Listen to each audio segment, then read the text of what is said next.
Demerara and Essequibo 99.1 FM. Burby's 99.5 FM. Kaieteur Radio. This is the news on top of the hour. Live from our studio in Georgetown. Kaieteur Radio, 99.1 FM.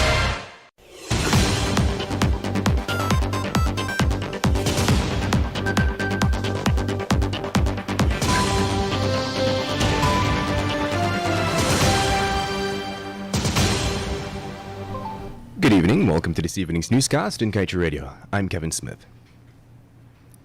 The farmer must know how much of which crops he reaps and the shopkeeper how much of which items he sells. So says former executive member of the Transparency Institute Guyana, Inc., Mr. Alfred Boulay.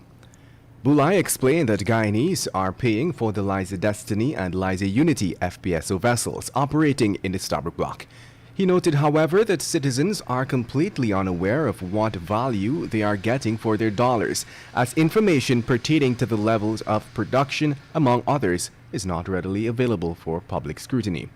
Presently, the public is free to view the revenue accumulated from oil production through the Ministry of Finance's website. However, there are no reports on how much of the resource is being removed from below the sea floors, as well as other technical data. The USA environmental legislation requires the taxing of crude, the revenues of which are then placed into an oil spill liability trust fund. But America is not the only nation that does this. China also has a similar arrangement in place with the China Oil Pollution Compensation Fund. This fund is maintained by contributions from oil cargo owners in China. Notably, there is a process before money can be accessed from that fund. In fact, all claims against the fund must first pass through China's local courts against the responsible ship or the insurer or guarantor. While the US and China have their oil spill trust fund to cater for an oil disaster, Guyana, on the other hand, continues to allow American oil giant ExxonMobil and its partners, China National Offshore Oil Corporation and Hess Corporation, to operate offshore with only limited liability insurance in the event of an inevitable oil spill. And now let's tell you, leader of the PNCR, Aubrey Norton, has rejected the use of the word renegotiation attributed to him in the headline of an article which said that he backed calls for renegotiating the oil agreement made between Guyana and foreign oil companies. Kaieteur News had carried the article headlined "Norton Backs Calls for Renegotiation of Oil Contract" in its Friday edition. Norton stated, however, that he did not use the word renegotiation when questioned about his position on renegotiating the 2016 production sharing agreement.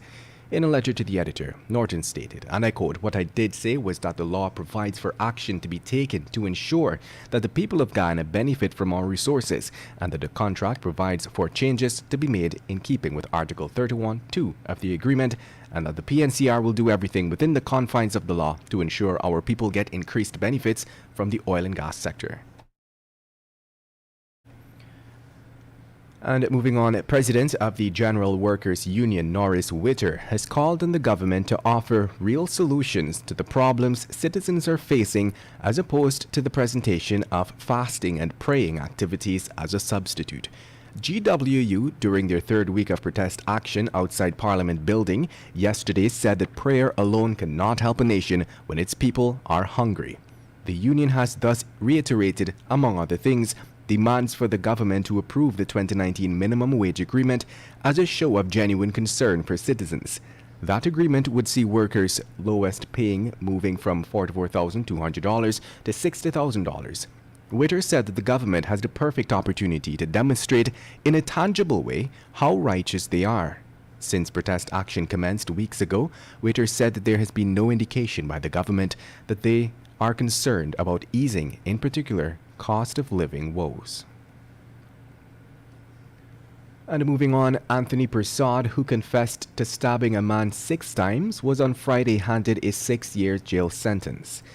On March 16th, after spending 6 years on remand for attempted murder, Prasad pleaded guilty to the charge, which stated that on March 22, 2016, he wounded Navindra Budu with intent to murder him.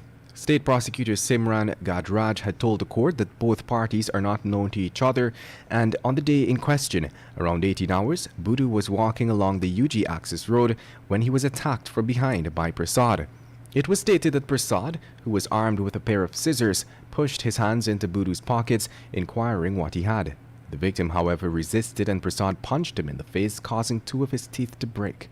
Prasad then stabbed Budu 6 times about the body with the scissors, leaving him bleeding profusely on the side of the road. And now let's tell you, a teenager of Swan Village located along the Linden-Susdag Highway is wanted by police for the death of his stepfather. The wanted teen was identified as 19-year-old Joshua Williams, and the man he is accused of killing is 41-year-old Joseph Davis. According to sources close to the investigation, Davis was stabbed during the late evening hours on Friday, March 18th. He was rushed to the Georgetown Public Hospital, where he was admitted.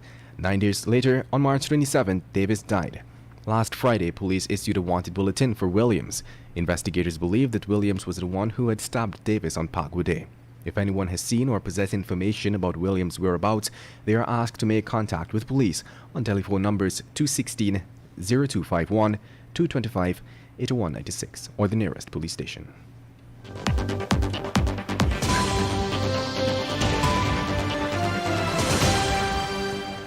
In other news, with Guyana expecting a 47% growth rate in its gross domestic product this year, 3 minor political parties believe that adherence to the laws, as well as the tenets of transparency, inclusion, and accountability, are key aspects of good governance which ought to accompany this said growth. Representing the Liberty and Justice Party was Deputy Speaker Lennox Schumann, while a new and united Guyana was represented by its chairperson Timothy Jonas and the Federal United Party by Mr. Chandra Sohan. Schumann opined that that there were several pillars of good governance, which includes adherence to the rule of law, how government interacts with the Constitution and other subordinate laws as well, how they interact with the public and implement policies. Meanwhile, Jonas pointed out that while Guyana remains in the early stage of development, many dangers lie ahead. Notably, however, the lawyer said that the first limb of good governance is transparency. And that brings us to the end of this evening's newscast. I'm Kevin Smith. Thank you for listening. Do have a wonderful and safe weekend. Want value for your advertising dollar? Then place your ads on Kaieteur Radio's newscasts. Streamed live on 6 different mediums, reaching hundreds of thousands. Advertise today and watch your dollar grow. Call us on 225-8465 or 226-8210 today. Are you a Kaieteur newspaper